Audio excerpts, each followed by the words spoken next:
فاذكروني أذكركم واشكروا لي ولا تكفرون يا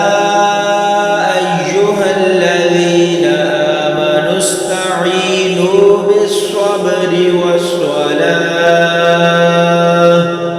إن الله مع الصابرين ولا تقولوا لمن